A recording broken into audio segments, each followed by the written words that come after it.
Busch in the green, and a lot of sparks coming out from the back of the 18. There goes the backup car for Kyle Busch. He wrecked really early in practice. It looks like this backup car, though, is that adjusted on well. This lap is going to easily get him through as he still fights the wheel there in the corner next to the turn 4. All three looking to get into the top 24. Kyle Busch, top of the chart with that lap. Until Logano ran. And Logano goes and outdoes him. 27.79 for Joey Logano. Then Martin Truex Jr., fifth quickest at 27.94. So now it's Michael McDowell in the 95 right on the cut line. His lap at 28.39. What that's done is on the left side of your screen here, you currently see the top 24. Well, we're going to shift that for you guys because we have Alex Bowman now below the cut line in that 88 car. Casey Kane below the cut line. Trevor Bayne, Chris Buescher, Landon Castle. You listened in to the 48 radio. Jimmy Johnson and team just moments ago. Here's what they had to say. It sounds like the moment we've got from a couple of our teammates is still that entry into one, making sure it's not sliding through the front. And they put up decent laps. And that goes back to what you were saying, Jeff, what Chad was explaining to Jimmy there is don't carry so much speed in that the front tires can't turn. Once you slide on corner entry and go up the racetrack, the time's gone. You can't make it back up. He must have been getting that information from Chase Elliott because he's fourth, but the other two teammates are not in the top 24 right now. Alex Bowman in 27, Casey Kane in 29. That's a good job of using the information available. We talk about why would you wait? Well, that's one reason. That's one strategy that the 88 perhaps told something over the radio to Greg, or perhaps Chad was listening in that this is what I struggle with. Maybe agreed with what Casey Kane struggled with and allowed Chad to give Jimmy that extra information. And it's hard when you go somewhere and you're thinking the track's going to pick up, you're thinking it's going to have more speed.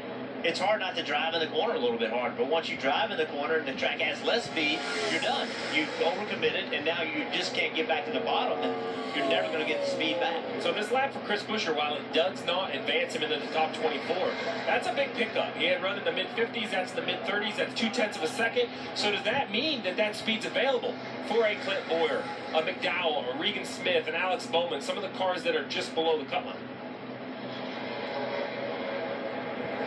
And just under 4 minutes to go as Trevor Bayne back out on track. We'll see if Trevor Bayne can speed up, have a better run.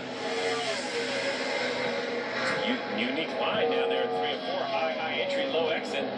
He gained a little bit of speed back on corner exit, but not enough. He'll be 25th quicker.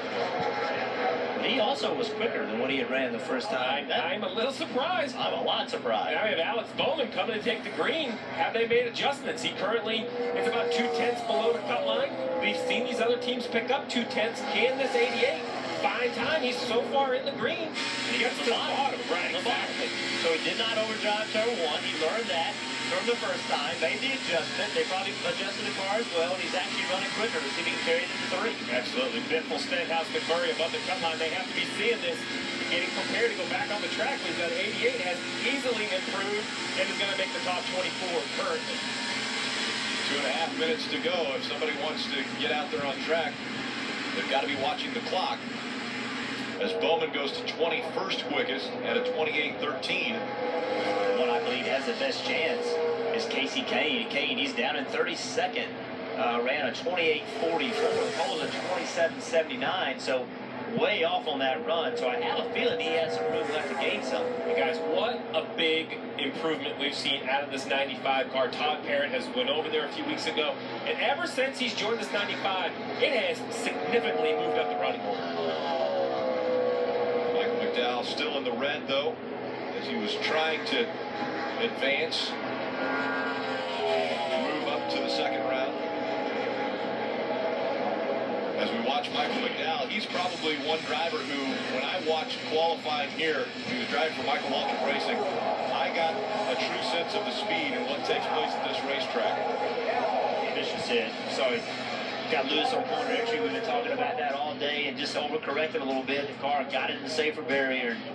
Thank goodness for the safer barrier. What a wild ride. Safer barrier and the safety of these cars, man. Michael McDowell got out of the car on his own power, walked to the ambulance, we all talk about 200 miles an hour, and it is ridiculously fast. But sometimes it's hard to really appreciate it until something goes wrong.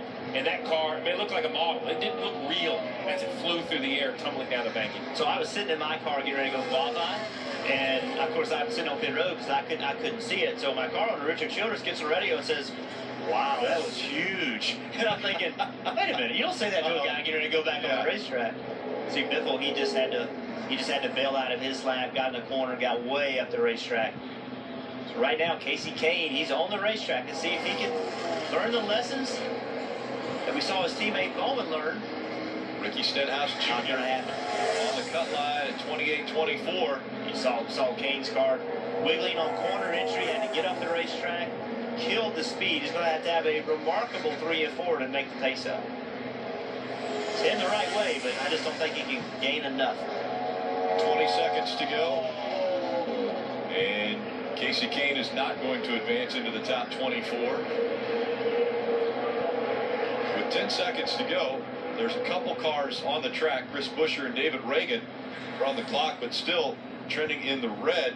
And Buescher actually probably a little bit too close to the 23 as they come out of 4 and across the finish line.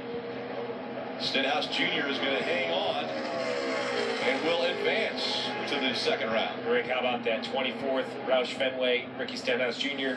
25th, Roush Fenway, Greg Biffle. 26th, Roush Fenway, Trevor Bain. So right on top of one another, but only one able to advance. Yeah, watch Casey Kane as he enters turn 1. Just can't get the car to the bottom. Then right here, hits that bump. Has to chase the car up the racetrack. So right now the lap's done. There's no way you can make enough of that much ground in turns 3 and 4. All 8 of the chase drivers will advance into the second round. We'll hear from a few drivers when we come back.